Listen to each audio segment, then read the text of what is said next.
મહેસાણાનું વિજાપુર અને વિજાપુરના અસોડા ગામની પવિત્ર ભૂમિ પર બિરાજમાન જસમલનાથ મહાદેવ, જે વર્ષોથી ભક્તોની શ્રદ્ધા અને વિશ્વાસનું કેન્દ્ર બની રહ્યા છે.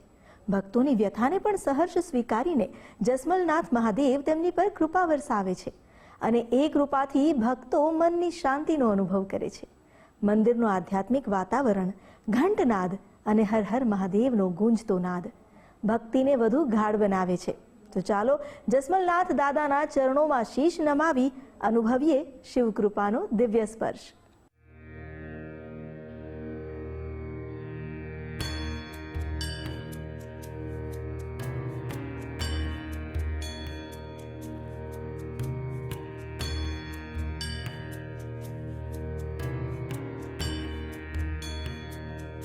ઉત્તર ગુજરાતમાં પૌરાણિક અને સુપ્રસિદ્ધ મંદિરોમાંનું એક સ્થાનક હોય તો તે છે શિવ પંચાયત મંદિર.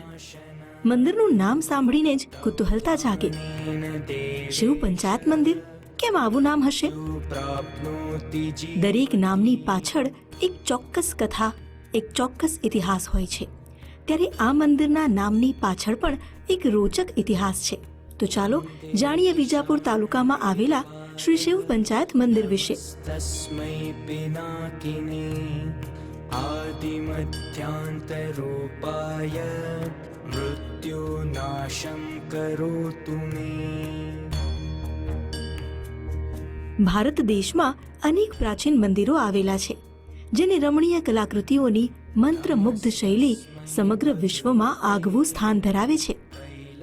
ભારતમાં અનેક શિલ્પકલાના બેનમૂન પૌરાણિક મંદિરો આવેલા છે, જેની ભવ્યતા દેશની આવનારી પેઢી માટે અમૂલ્ય વારસો છે.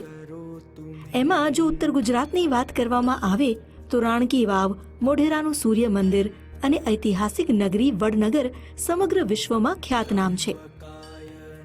આવું જ એક 1200 વર્ષ પ્રાચીન સોલંકી કાળનું શિવ મંદિર એટલે વિજાપુરમાં આવેલ આસોડા ગામનું જસમલનાથજી મંદિર.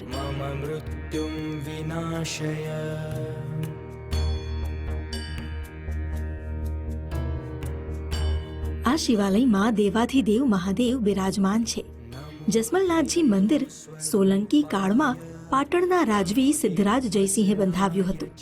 તદ્દન મોઢેરાના સૂર્ય મંદિર જેવી જ આબેહૂબ કોતરણી આ મંદિરની શોભામાં અભિવૃદ્ધિ કરે છે. અહીં મંદિરના બાંધકામમાં રામાયણ તેમજ મહાભારત કાળના પાત્રો કંડારાયેલા છે અને સંપૂર્ણ વાસ્તુશાસ્ત્ર આધીન મંદિરનું સુંદર નિર્માણ કરાયું છે. અહીં પથ્થરની કોતરણી સાથેના મંદિરમાં બિરાજમાન ભગવાન શિવજી અદ્ભુત અને અલૌકિક છે, જેને જસમલનાથજી મહાદેવ તરીકે ભક્તો પુકારે છે.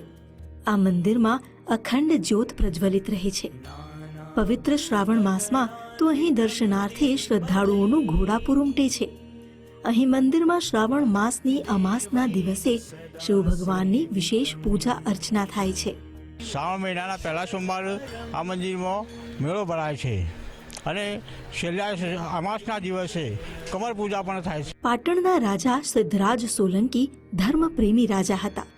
તેમણે ધર્મની ધજા ફરકે તે માટે પથ્થરો પર કોતરણીવાળા અદ્ભુત શિવ મંદિરો રાજ્યમાં પોતાના શાસનકાળ દરમિયાન બંધાવ્યા હતા.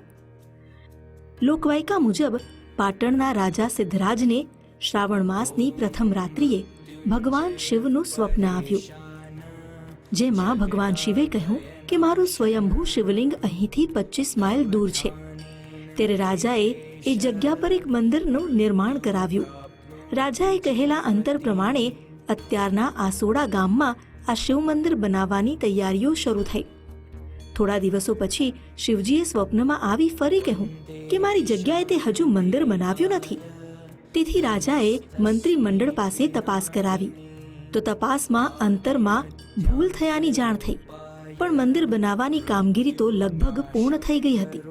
જેથી રાજાએ ફરી આદેશ કર્યો કે આ મંદિર છોડી દો અને અન્ય માપ પ્રમાણે ફરીથી મંદિર બનાવવું. છોડવાના આદેશથી જ ગામનું નામ પડ્યું આસોડા. ત્યારબાદ બાજુના ગામ સોખડામાં પણ ભગવાન શિવના મંદિરનું નિર્માણ કરાવવામાં આવ્યું. પોતાના પરમ ભક્ત અને ઉપાસક એવા સિદ્ધરાજ જયસિંહ દ્વારા આસોડામાં બનાવેલા મંદિરમાં ભગવાન શિવજીએ પ્રથમ વાસ કર્યો માન્યતા છે કે આસોડામાં આવેલા શિવ મંદિરમાં જે ભક્ત 3 દિવસ સુધી શિવ આરાધના કરે તેને સિદ્ધિ પ્રાપ્ત થાય. એવી લોકવાયકા પણ છે કે આ પૌરાણિક મંદિરમાં પાટણ જવા માટેનો એક ગુપ્ત માર્ગ બનાવવામાં આવ્યો છે, જે અહીંથી સીધો પાટણ નીકળે છે. ઘણા સમય બાદ મંદિર જીર્ણ થતા ગાયકવાડ સરકારે મંદિરનો જીર્ણોદ્ધાર કરાવ્યો હતો અને આ મંદિરની પૂજા કરવા માટે તપોધન બ્રાહ્મણને સેવા આપવામાં આવી હતી. અત્યારે આ મંદિર પુરાતત્વ વિભાગની દેખરેખ હેઠળ છે. આ મંદિરની કલા કોતરણી ખરેખર જોવી હોય તો અદ્ભુત મંદિર. 1 વર્ષ સુધી એની કલા કોતરણી જુઓ તો પણ એમાંથી તમે રિસર્ચ કરતા જ રહો. અને એ વખતે ગૌરવ લેવા જેવી વાત છે કે શિવ પંચાયતનું મંદિર આખા ગુજરાત રાજની અંદર આ આસોડા ગામની અંદર જ છે. બીજું, ગુજરાત રાજની અંદર જે 13 તોરણો ગણાય છે એમાં આસોડા ગામમાં થાંભલા સાથે 2 તોરણ આ મંદિરમાં છે.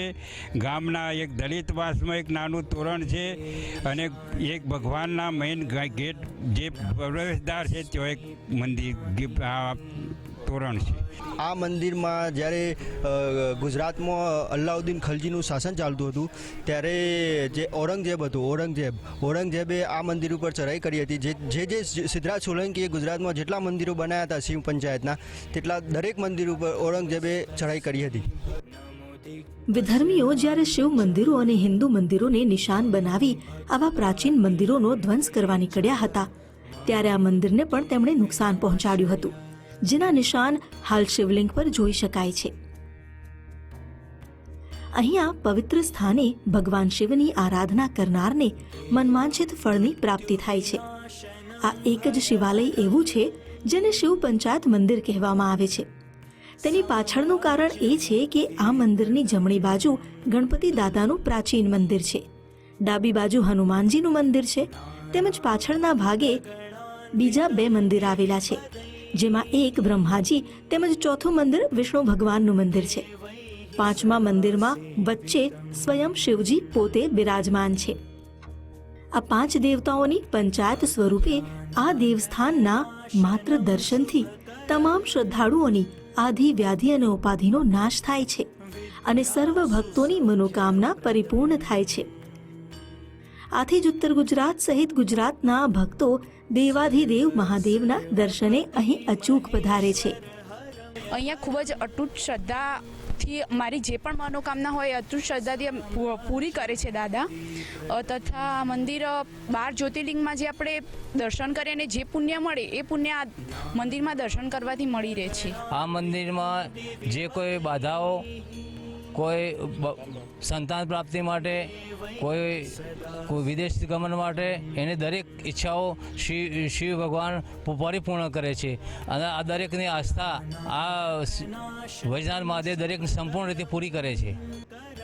દર શ્રાવણ માસમાં ભક્તોની ભારે ભીડ આ મંદિરમાં જોવા મળે છે અને અમાસના દિવસે દાદાની ભવ્ય શોભાયાત્રા નિજ મંદિરથી નીકળી સમગ્ર ગામમાં નગરચર્યા કરી નિજ મંદિર પરત ફરે છે.